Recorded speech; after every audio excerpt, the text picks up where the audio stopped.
actually necessarily agree with it, but I'll just kind of paraphrase and see what y'all think. Question that was posed to him was, what defines greatness in terms of an artist? This guy. And nothing. I was just saying this guy. Go ahead. Okay.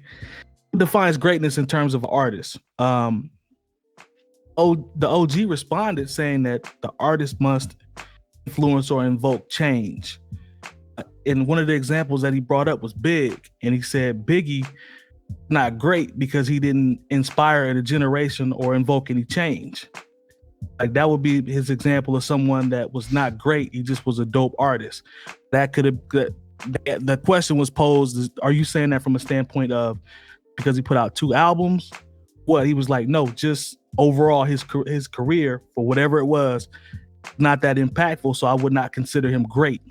So I don't know if I necessarily agree with that, but then again, it goes back to the point of what is impact. So just use Big as an example. You agree with that? Big's not great because he didn't impact the culture like we would say a Pac would, or I don't know, on a Mac Dre out west or something like that.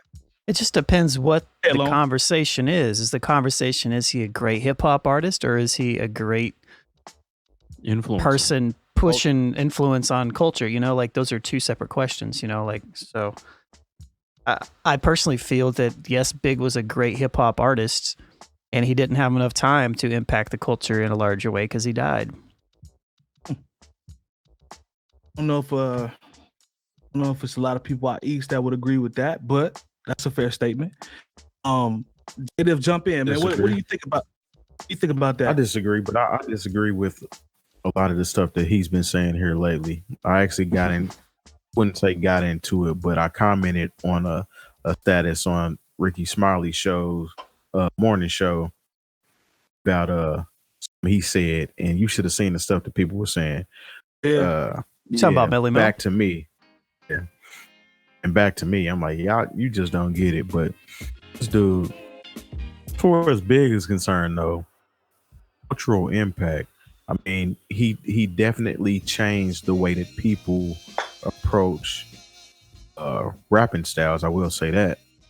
Because in order to compete with a Big, I mean, Big he comes from the era of trying to be the best rapper. So if I'm trying to be the best rapper, and whoever's following behind me is definitely taking gems off what I'm doing, trying to step my game up higher because of what you did. Like his tangents, the way he flowed, it hadn't been done before. He had his own style. Period. You know what I'm saying? Even down to rapping about like Versace, even though people rapped about Gucci and Louis and all that stuff, but he made certain styles fly. He made fat ugly dude fly. Yeah. You know what I'm saying? Yeah. He embraced that. He also, with Puffy, they changed where rap was going at that particular time. I don't know, between, even though he had passed away by the time his second album came out, was more onto the flashy, what they call it, the shiny suit phase. Yeah. Shiny suit era, where everything was wide videos and flashy shit. I mean, he had the expensive ass videos. To me, that's greatness. To me, that's hip hop related greatness, though. It is hip hop related, but it's also me coming in the game, setting a standard that other people were following and building upon. Also, it's fair. The Battery and Jay-Z's back, because I don't know if you recall the story. He wasn't really thinking about rapping like that no more. He had already been in and been out and was in the streets. He was the one that's telling Jay, "Hey, you really need to come over and get this paper, man. This is where it's at." Follow suit and look where Jay is now. So if that ain't a direct correlation to a hip hop impact, I don't know what else is. Melly don't like Jay-Z either. That's what the conversation was about. He don't like Jay-Z. Oh, okay. Plus, Melly had a personal relationship with Pac. You know what I'm saying? Yeah. It was different. Yeah, like because you know, Pac was trying to get Melly a deal before he died. you know, because the thing is, like, people, I mean, of course, everyone correlates Tupac with the West Coast, but Tupac loved the East Coast. He loved old school rappers. He, you know, before the whole thing was Suge, he had so much love for the East Coast, and that's why it was so venomous against the people on the East Coast who he felt like had turned on him. You know, the people who he loved on the East Coast, he loved, but the people who he felt like turned on him, he hated. And it was black and white, you know. So do I think Tupac was more impactful as far as culture is concerned? In a way, yes, because I can listen to some Tupac lyrics which I don't think are as intricate or as complex as what Biggie rhymed about, or as how Biggie rhymed rather. But I can be like, yo, did that come out yesterday? You know what I'm saying? Like Tupac rhymes about stuff that is still going on right now, and that might be more sad, if anything, because the state of the world hasn't changed as much as it should have since Tupac died back in 1996.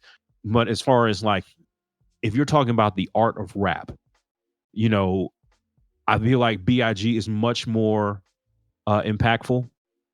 But of course, like what B.I.G. did, you just can't do. You just can't pick up the microphone and start doing. Like, he was special. Not to say that Tupac wasn't special, because he was, but as far as like being someone who got on the microphone and said, like, there was a time where, like, this is what's real. This is what I really hate about hip hop, and this is where my old head shit comes out. To where I feel like there was a time where I would hear somebody on the radio and be like, yo, I can't do that. That person is a star. And then around the time, and this is going to make some people mad because I know a lot of people love Master P, but like when Master P and them started being, I got to thinking, I could do that. And that's what happened to hip hop. There was a lot of people who felt like I can do that. Yeah. And that's where hip hop went for a long amount of time.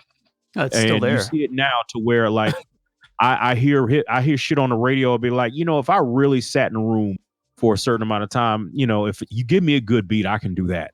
You know, and that's not what it was with. And that's not what it was with B.I.G. When you heard that, you'd be like, oh, that's special. I can't do that.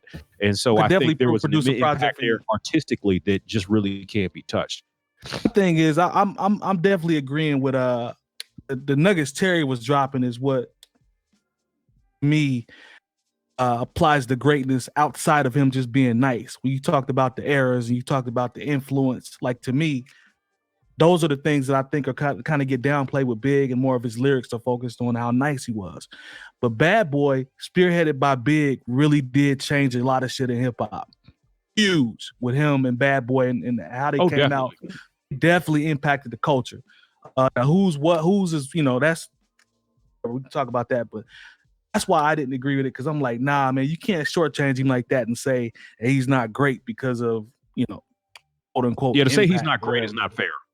No, it's not. I'm cool on that. If you've enjoyed this segment of the New Old Heads podcast, make sure to join our live show every Tuesday from 9 to 11 p.m. Eastern on twitch.tv/newoldheads. And we invite you to join our hip hop community on Discord. Access it by going to newoldheads.com/community for talks on hip hop, sports, music, news, and everything else.